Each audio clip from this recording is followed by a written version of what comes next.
तो किरण देवी टीचिंग 2.6 में आप सभी का स्वागत है एवं वेलकम है। तो जैसा कि आप सभी को पता ही है कि इस चैनल पर एसएसटी पेपर 2 के संपूर्ण पीवाईक्यू चल रहे हैं 2011 से 2024 तक की। तो आप सभी लगा सकते हो, क्योंकि हमारा एग्ज़ाम सीटेट पेपर 2 या 1 हो, हमारा वो एग्ज़ाम यानी साल भर में 2 बार आता है। एक साल में, एक ईयर में 2 बार आ जाता है। तो आप सभी इसकी तैयारी कंटिन्यू बनाए रखिए। अभी का एग्ज़ाम तो हो ही रहा है। तो चलो आज क्लास स्टार्ट करते हैं टाइम ना गवाते हुए, और चैनल को लाइक एवं सब्सक्राइब कर दीजिएगा, बेल आइकन को प्रेस कर लीजिएगा। क्यों कर लीजिएगा? क्योंकि नोटिफिकेशन मिलते रहेंगे, क्योंकि आगे भी एग्ज़ाम आएगा। ऐसा नहीं कि यही, अगर आपका ये नहीं क्लियर हुआ तो आगे के लिए आप पढ़ाई कंटिन्यू रखिए। इसलिए चैनल को लाइक सब्सक्राइब कर लीजिएगा, बेल आइकन को प्रेस, क्योंकि आगे भी काम आएंगे क्वेश्चन आंसर सभी, है ना।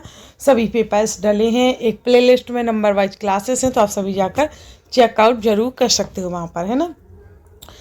आज का क्वेश्चन स्टार्ट करते हैं। तो आज का क्वेश्चन है, भारत के साथ कितने देशों की सीमाएं जुड़ी हैं? और क्वेश्चन 30 करवाते हैं। भारत के साथ कितने, यानी 60 नंबर का आता है, तो 30 एक दिन, 30 एक पेपर, फिर 30 का एक पेपर, तो बहुत सारे पेपर्स डल चुके, तो आप सभी जाकर लगाइए। भारत के साथ कितने देशों की सीमाएं जुड़ी हैं? तो 6, 7, 8, 9। तो भारत के साथ जो देशों की सीमाएं जुड़ी हैं वो 7 देशों की सीमाएं जुड़ी हैं। कितने? 7 देशों की सीमाएं जुड़ी हैं भारत के साथ।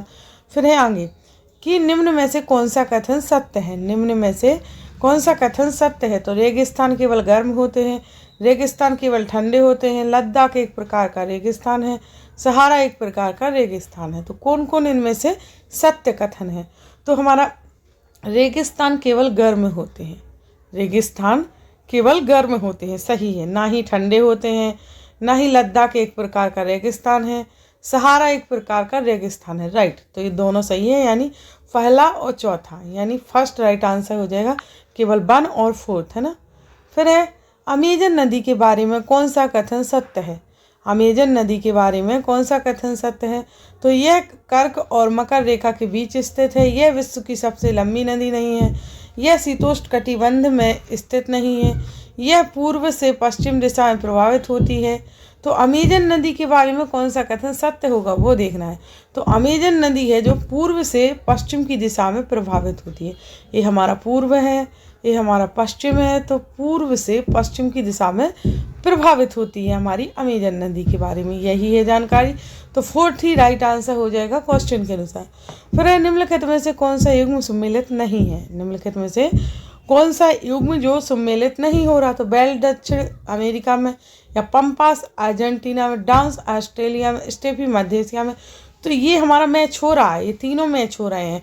अर्जेंटीना में पंपास है, और डांस ऑस्ट्रेलिया में है, और स्टेफी मध्य एशिया में। जो नहीं है, जो युग्म सम्मिलित नहीं है, वो बेल्ट दक्षिण अमेरिका, यानी फर्स्ट राइट आंसर हो जाएगा बेल्ट दक्षिण अमेरिका वाला, यानी यही हमारा राइट आंसर है। फिर है आगे, तो आगे है ज्वार भाटा का कारण है। ज्वार भाटा का कारण है सूर्य की गुरुत्वाकर्षण शक्ति, सुनामी, चंद्रमा एवं सूर्य की गुरुत्वाकर्षण शक्ति, केवल चंद्रमा की गुरुत्वाकर्षण शक्ति। तो ज्वार भाटा का कारण है हमारा क्या? सी, यानी चंद्रमा एवं सूर्य की गुरुत्वाकर्षण शक्ति।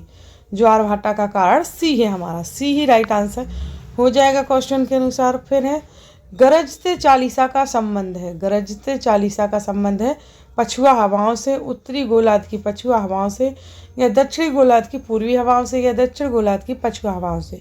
तो गरजते चालीसा का संबंध है हमारा डी, कौन सा? डी हो जाएगा राइट आंसर इससे, यानी दक्षिण गोलार्ध की पछुआ हवाओं से।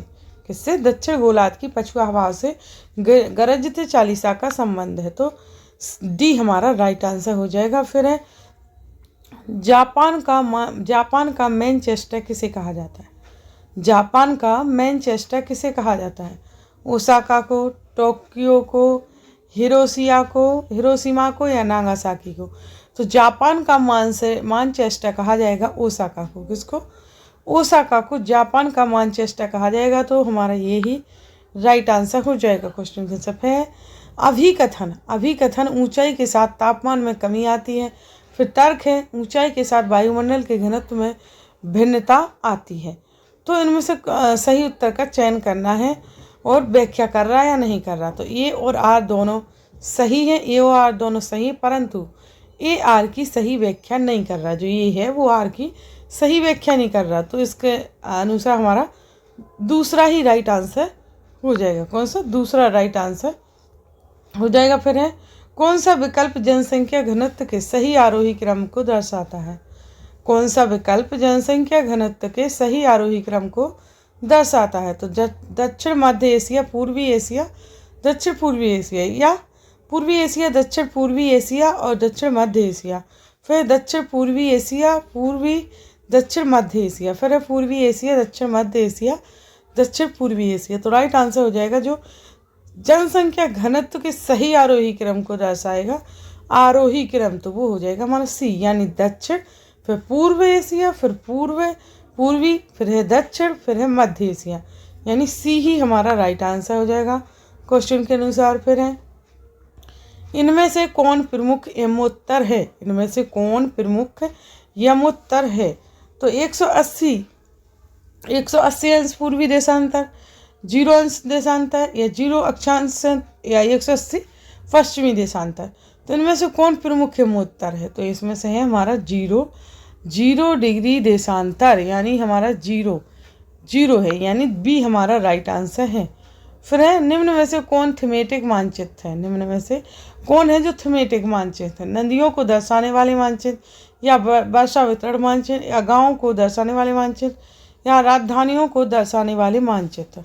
तो कौन थीमेटिक मानचित्र है? तो थीमेटिक मानचित्र हो जाएगा वर्षा वितरण मानचित्र। कौन सा? वर्षा वितरण मानचित्र थीमेटिक मानचित्र हो जाएगा, यानी बी राइट आंसर हो जाएगा हमारा। फिर है, इनमें से कौन व्याख्यान विधि का गुण नहीं है?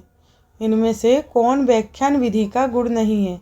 तो भाषण संबंधी योग्यता का विकास, अध्यापक के लिए सुविधाजनक, या फिर श्रवण कौशल का विकास, या बाल केंद्रित विधि।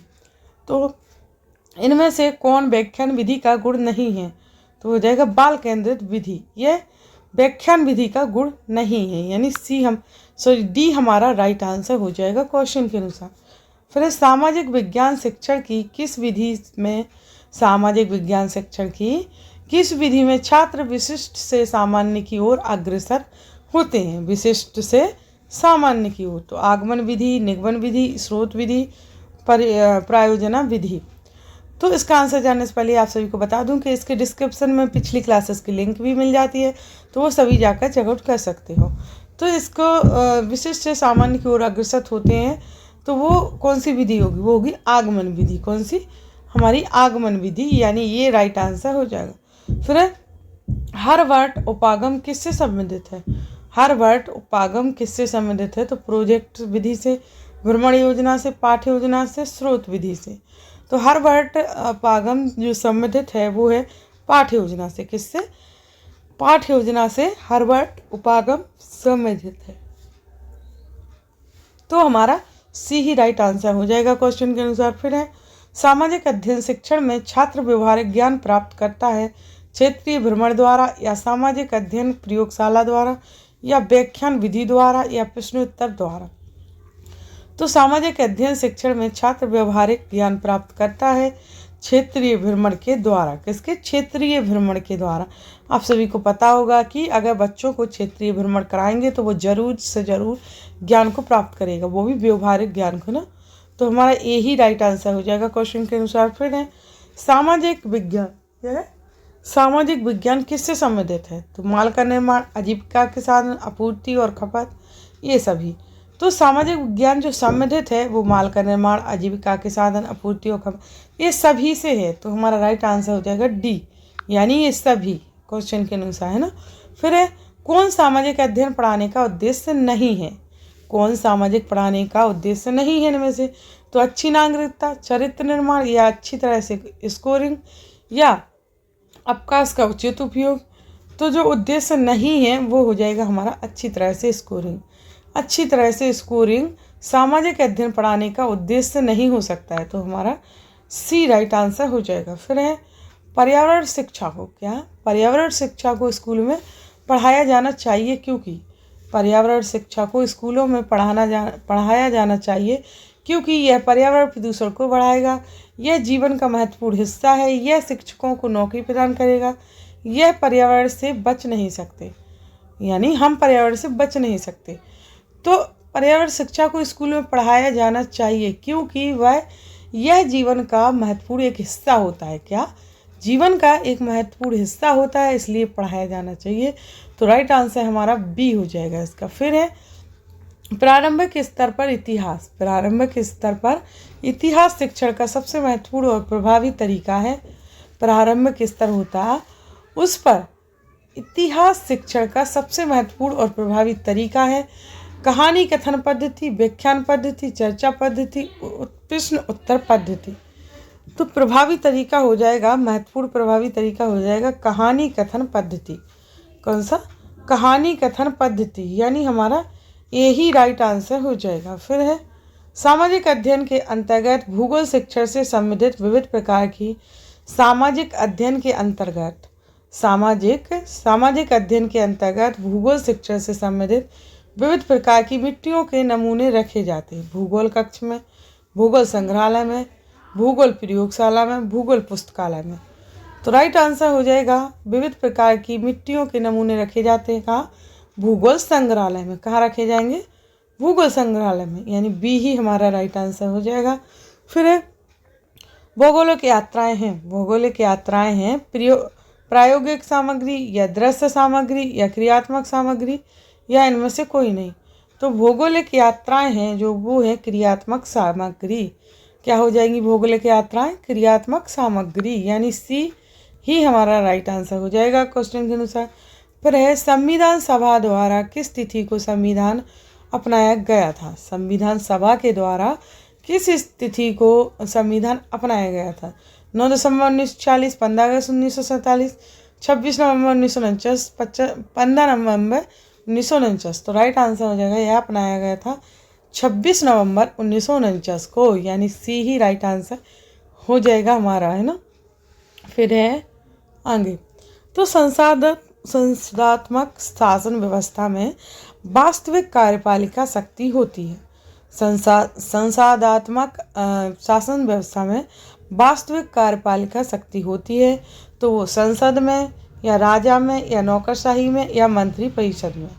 तो ये वास्तविक कार्यपालिका शक्ति होगी किसमें? संसद में, हमारे संसद में होगी। तो राइट आंसर फर्स्ट हो जाएगा क्वेश्चन के अनुसार। फिर भारतीय नागरिकों की 6 स्वतंत्रताएं रखी गई हैं। भारतीय नागरिकों की 6 स्वतंत्रताएं रखी गई हैं अनुच्छेद 14 से 18 में, या अनुच्छेद 14 से 35 में, या अनुच्छेद 21 से 26 में, या अनुच्छेद 19 में। तो जो भारतीय नागरिकों की 6 स्वतंत्रताएं रखी गई वो अनुच्छेद 19 में रखी गई हैं। किसमें? अनुच्छेद 19 में, यानी डी हमारा राइट आंसर, सॉरी हमारा बी सही आंसर हो जाएगा, है ना। फिर है आगे, तो यहाँ है मौलिक अधिकारों पर युक्तिसंगत रोक लगाने के लिए मौलिक अधिकारों पर युक्तिसंगत रोक लगाने के लिए संविधान में किस संस्था को अधिकृत किया गया है? तो राष्ट्रपति, सर्वोच्च न्यायालय, संसद, उपयुक्त में से कोई नहीं। तो जिस संस्था को अधिकृत किया गया है वो है संसद। कौन सी? संसद, यानी हमारा सी राइट आंसर हो जाएगा। फिर है भारतीय संविधान के अनुसार राज्य व्यवस्थापिका के उच्च सदन का निर्माण। भारतीय संविधान के अनुसार राज्य व्यवस्थापिका के उच्च सदन का निर्माण या उसे समाप्त किया जा सकता है राष्ट्रपति द्वारा, प्रधानमंत्री द्वारा, संसद द्वारा, राज्य विधानसभा द्वारा। तो राइट आंसर हो जाएगा उसे समाप्त किया जा सकता है संसद के द्वारा। किसके? संसद के द्वारा। ये सभी क्वेश्चन पढ़ने के लिए आप सभी को पॉलिटी, एनसीईआरटी जरूर पढ़नी होगी। सर्वप्रथम संसदात्मक सरकार किस देश में आरंभ की गई? और अगर आपको एनसीईआरटी पढ़नी है तो इस चैनल पे भी कराई गई, तो आप सभी जाकर चेकआउट कर सकते हो प्ले लिस्ट में। सर्वप्रथम संसदात्मक सरकार किस देश में आरंभ की गई? तो स्विट्जरलैंड या ग्रेट ब्रिटेन, यूके में, या बेल्जियम में, या फ्रांस में। तो राइट आंसर हो जाएगा सरकार किस देश में आरंभ की गई, तो वो ग्रेट ब्रिटेन यानी यूके में। कहाँ? ग्रेट ब्रिटेन यानी यूके में, है ना। तो बी हमारा राइट आंसर हो जाएगा। फिर है सर्वोच्च न्यायालय द्वारा राष्ट्रपति को दिया गया परामर्श। सर्वोच्च न्यायालय द्वारा राष्ट्रपति को दिया गया परामर्श बाध्यकारी है, बाध्यकारी नहीं है, ए और बी दोनों, ना तो ए और ना बी।